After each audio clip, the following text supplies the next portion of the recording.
Drop your city in the comments. We want to know where you're watching from. The morning the snow came down sideways, across CFB Wainwright, nobody in the observation tower was watching the weather. They were watching Lane 9.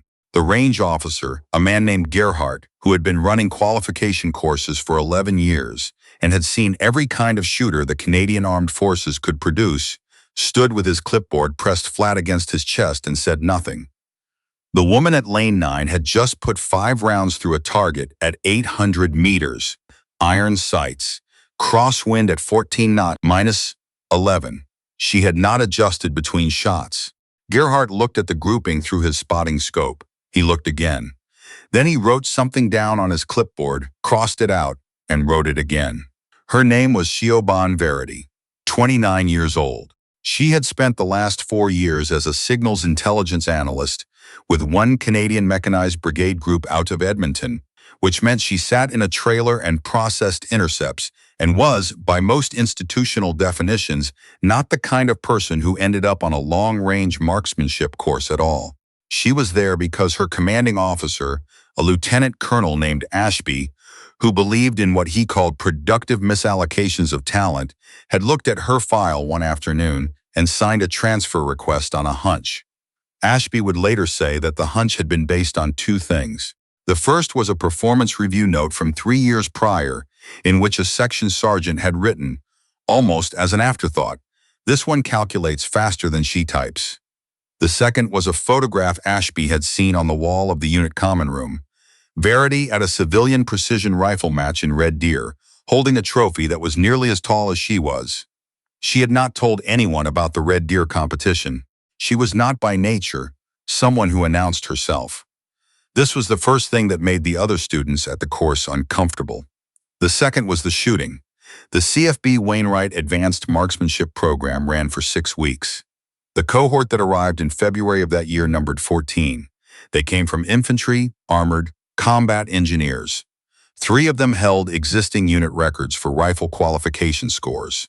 One of them, a warrant officer named Cresswell, had represented Canada at the CFSAC inter-service competition the previous year and finished 3rd overall.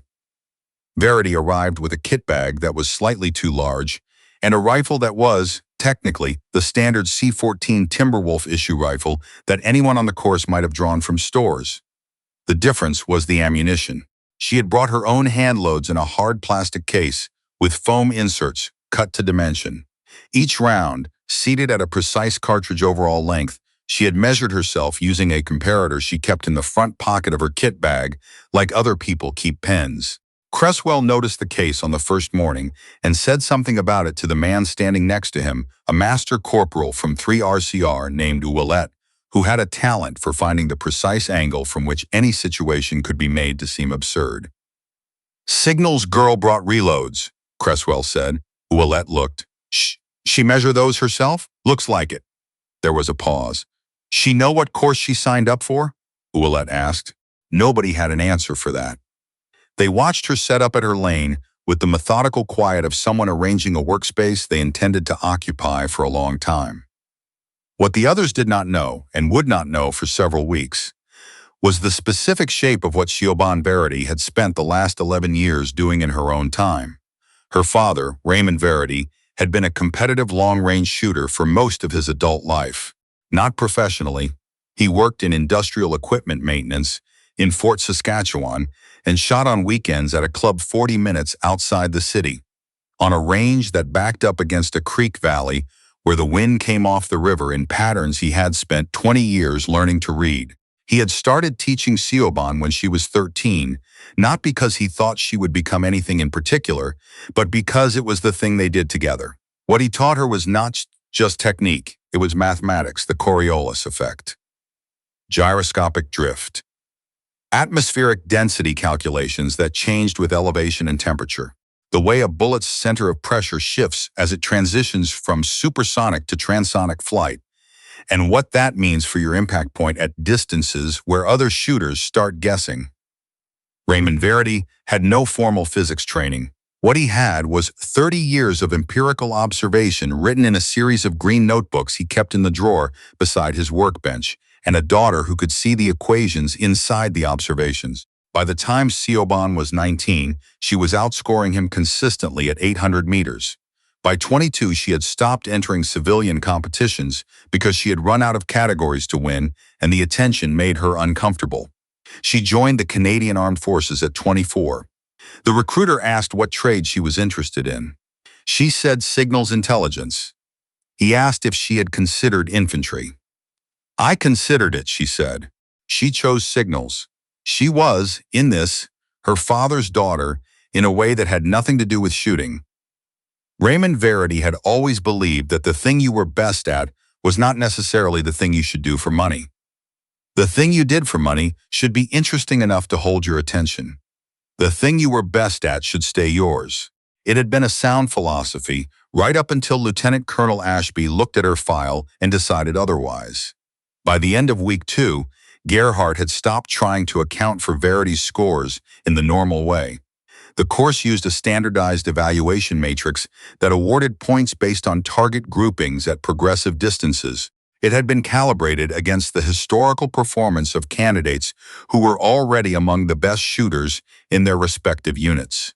The matrix did not have a row for what was happening at lane 9.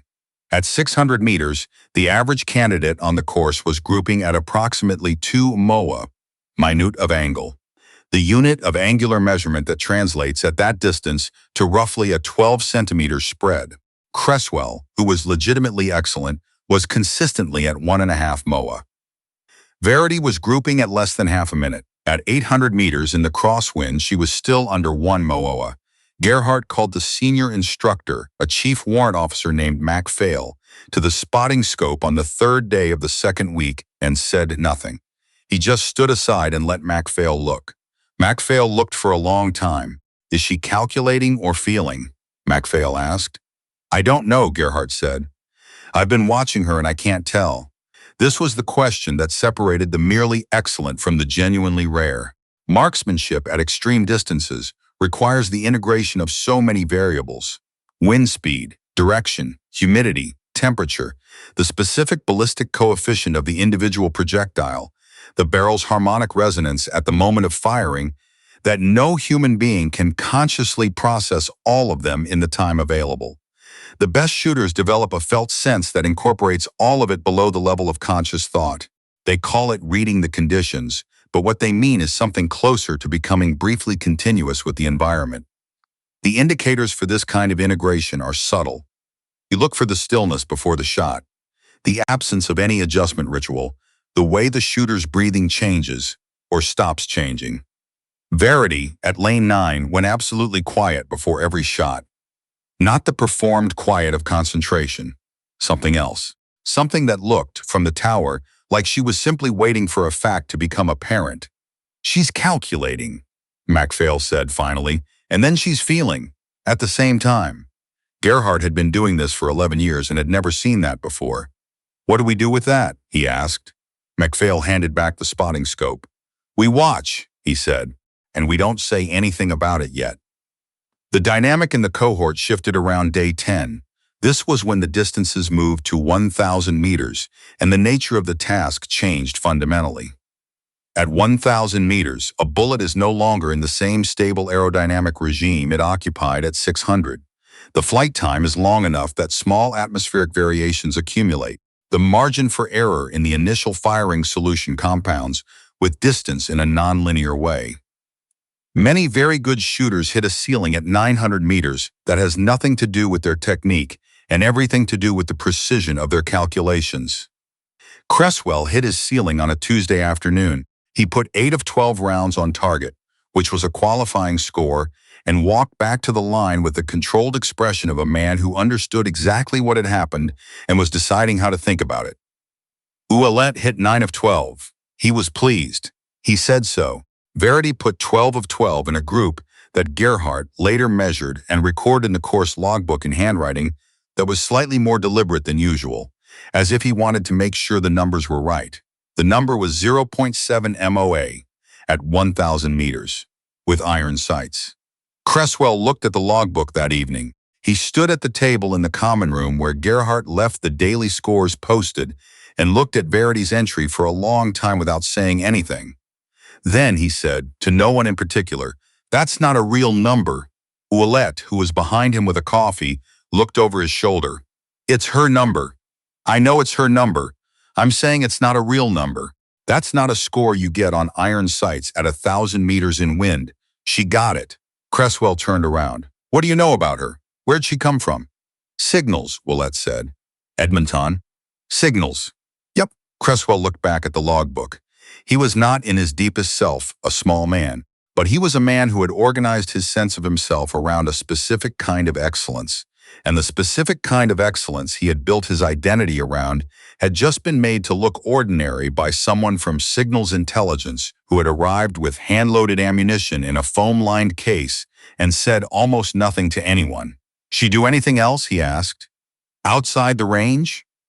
Ouellette thought about it. "She reads. Some kind of physics textbook, I think. And she writes things down. Little notebook, green cover." Something shifted in Cresswell's face. Not quite understanding. The beginning of it. "Her father teach her?" he asked. Ouellette shrugged. "Nobody taught her what she's doing out there. That's the thing." He was wrong about that last part, but he was not wrong in the way that matters.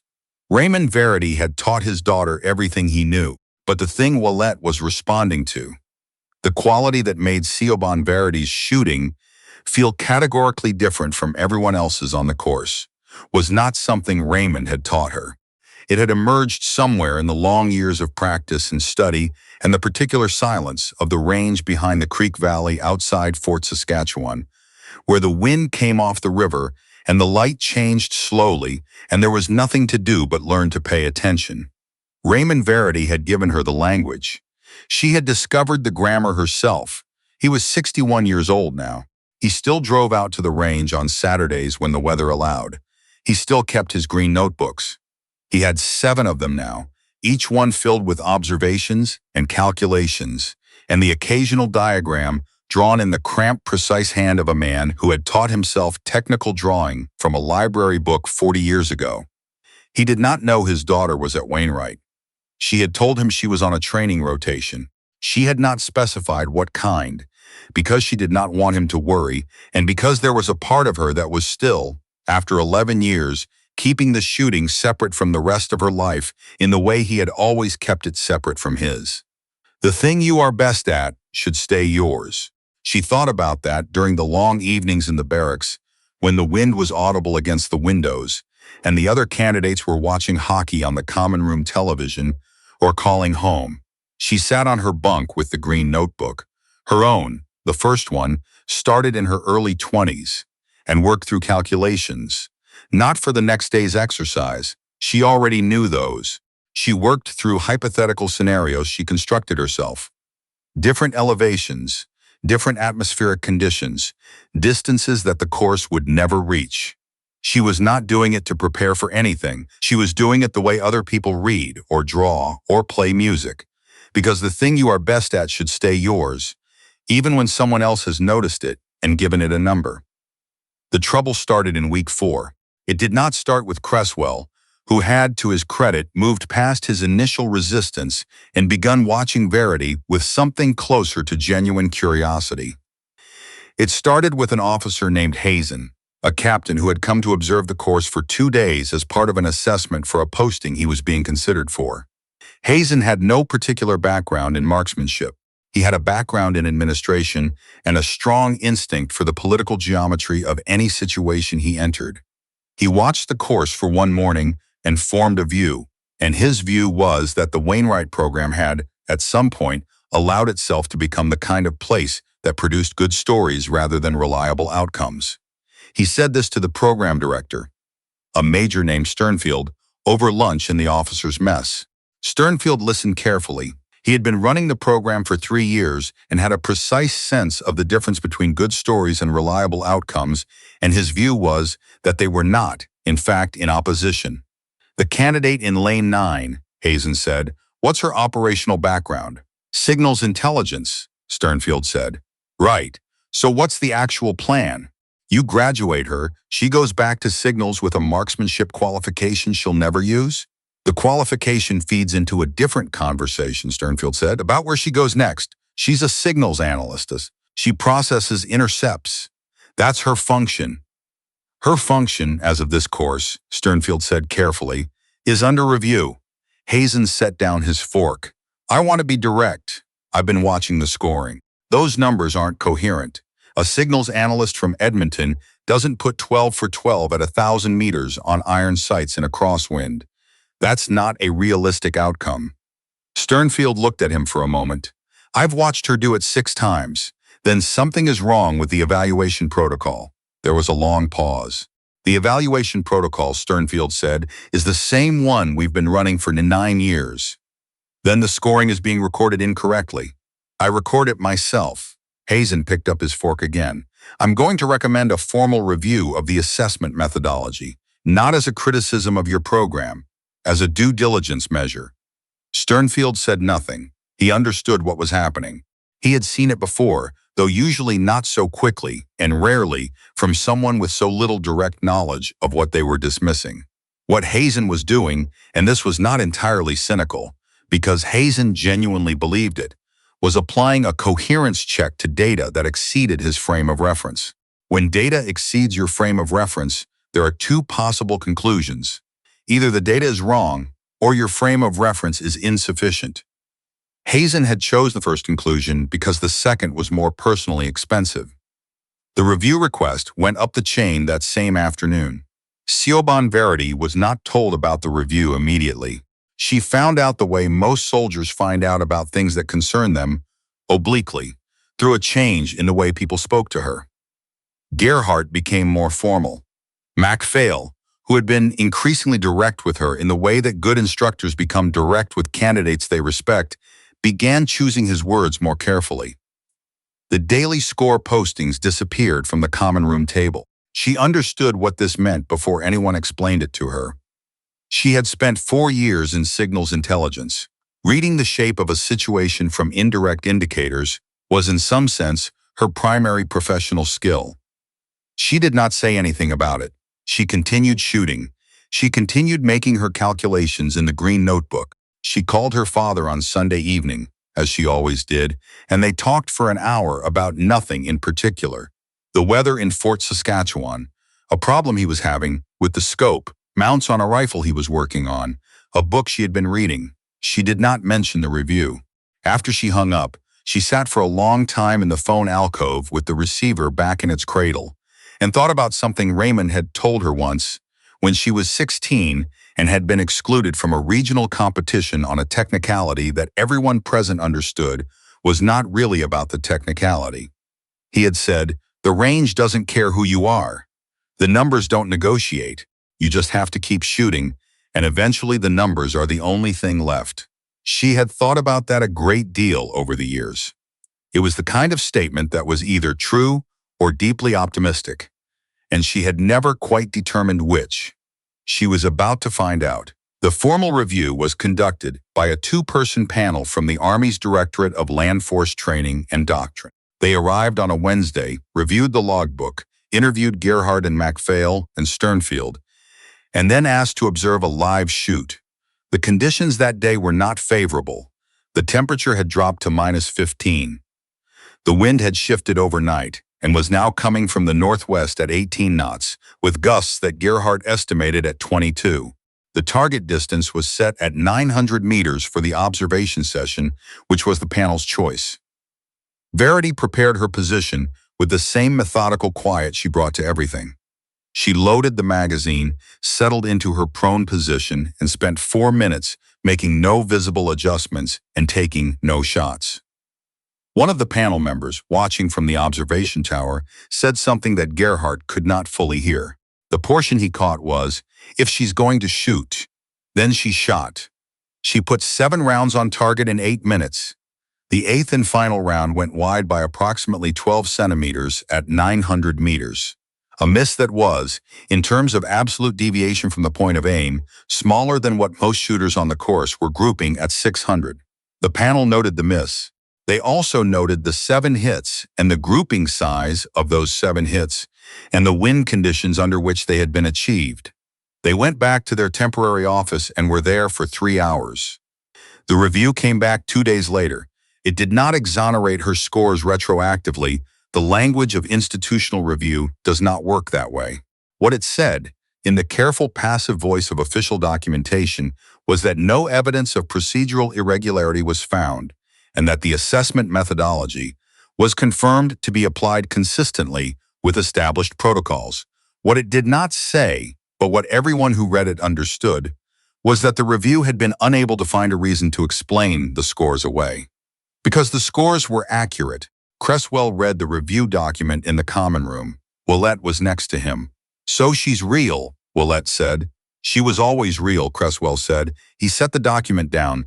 "That's what the review was for, to give people a way out if she wasn't." "She was, so there's no way out. What happens now?" Cresswell looked toward the window. Outside, the wind was still coming from the northwest. At Lane 9, Verity was running a dry fire session. She did not know the review was back, or if she knew, it had not changed anything about what she was doing. "I don't know," Cresswell said, "but I know she finishes the course." She finished the course. She finished it with the highest aggregate score in the program's 9-year history, a distinction that Sternfield noted in the official record and that Gerhardt noted in his own logbook in the same deliberate handwriting he had used for the 1,000-meter grouping 6 weeks earlier. The graduation was a small ceremony. There were no speeches. Sternfield shook each candidate's hand and said a few words and handed over the qualification certificate. When he got to Verity, he held her hand a moment longer than the others and said quietly, so that only she could hear, "I want you to know that the record will stand. I made sure of it." She thanked him. She was not sure, in that moment, exactly what the record would mean in practical terms. Whether it would be enough to change the trajectory that the system had assigned to her, or whether it would be a number that sat in a file somewhere while she went back to the trailer in Edmonton and the intercepts and the work that was, genuinely, interesting enough to hold her attention. She called her father that evening. It was the first time she had told him where she had actually been. There was a long silence on the line. "Wainwright," he said. "The marksmanship course?" "Yes." Another silence. She could picture him at the workbench, the green notebook open in front of him, the lamp making a circle of yellow light in the garage. "How'd you do?" he asked. She told him the number. The silence this time was different. She had heard Raymond Verity silent in many registers over her life. The silence of concentration, the silence of worry, silence of a man who did not want to say the wrong thing. This silence was none of those. It was the silence of someone who had just been handed something they had been holding the space for without knowing it. "Your groups," he said finally. "At 1,000. Yes. Iron sights? Yes." He was quiet again. Then, the wind that week. I was watching the weather. Northwestern Alberta, 18 knots.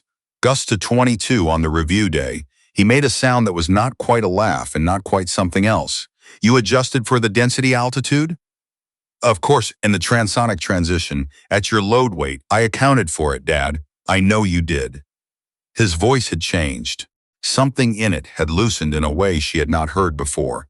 "I know you did." She sat with the phone against her ear and listened to him breathe, this man who had driven her to the range for the first time on a cold Saturday morning 16 years ago with a rifle in the back of his truck and a green notebook in his jacket pocket, and had set up a target at 200 meters and said, "Before you aim, I want you to understand what a bullet is actually doing in the air between you and that target." Most people never think about that. You're going to think about it. She had thought about it every day since. "There's something else," she said. "Tell me." There was a review, partway through. Someone didn't think the scores were legitimate. Another silence. Longer. "What happened?" The review found nothing wrong with the protocol. The scores stood. She could hear him set something down. The coffee cup, probably. He drank it too late in the day, and it kept him up, and her mother had been telling him so for 30 years. But some things are too old to change.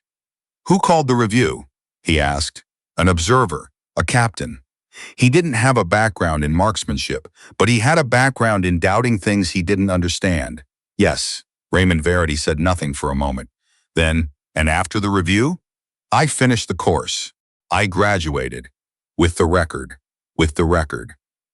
The sound he made then was quiet and private, the kind of sound people make when something they have carried for a long time is finally set down somewhere permanent. She understood what it was. It was not pride exactly, or not only pride. It was recognition, the specific, particular recognition of someone who has given another person a language and then watched them write something in it that you could never have written yourself. The green notebook, he said, you still use it? I started since my second one last month. He laughed, a real one this time. Good, he said. Keep going. 8 months later, a posting order came through. Siobhan Verity was reassigned from one Canadian mechanized brigade group to a unit whose designation does not appear in this story, in a role that does not have a standard job title in the public-facing Canadian Armed Forces personnel system. The order had been preceded by a series of conversations at levels above Lieutenant Colonel Ashby, who had signed the original transfer request on a hunch, and was, when he heard about the posting, deeply pleased with himself in the quiet way of people who have made a correct decision for the right reasons. Captain Hazen, for his part, had by then moved to a new posting in Ottawa. His recommendation for a formal methodology review had been noted in the program file and had resulted in no changes to the program, because the methodology had been found sound. He was not aware of the Wainwright record or the posting that followed it. These things had happened at a level that did not intersect with his daily work. This is how institutional knowledge moves, or fails to move. The people who most need to understand what they witnessed are often the furthest from the record of what it meant. The range at CFB Wainwright runs along a river valley where the wind comes off the water in patterns that take years to learn. In February, when the temperature drops and the snow moves sideways and the light is the flat white of a sky with nothing behind it, the conditions at 1,000 meters are among the most demanding of any military range in the country. Gerhardt still runs the course. He still keeps the logbook. The entry from that February, the 0.7 MOA grouping, the crosswind, the iron sights, the note in his deliberate handwriting is still there, on page 43 of the 7th volume, because nobody has told him to remove it, and he would not remove it regardless. He has been asked about it, occasionally by candidates who find it while flipping through the historical records. He tells them the same thing each time. He tells them it happened. He tells them what the conditions were. He tells them the shooter came from Signals Intelligence and had brought her own ammunition in a foam-lined case. And then he tells them the thing he remembers most clearly from that February morning, standing in the observation tower with the spotting scope in his hands and the wind outside and the small figure at lane 9 going absolutely still before every shot, that she was not trying to hit the target. She had already calculated where the bullet was going to land. She was simply waiting for the moment when the world caught up to the equation.